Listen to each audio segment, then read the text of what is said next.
Create Zoom ID and password for meeting. Log into your Zoom web portal and then in this left-hand menu, select Meetings.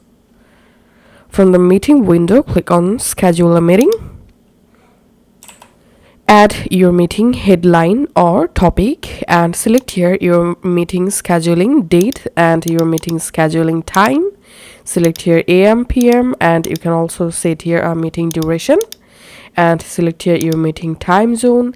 And after completing all of these fields, just click on Save and your meeting will be saved. And after that, here we can see my meeting password and my invite link. So this invite link means this is my meeting ID.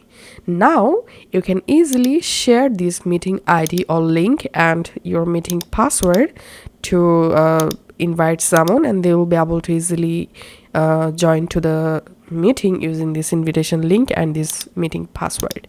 That's it.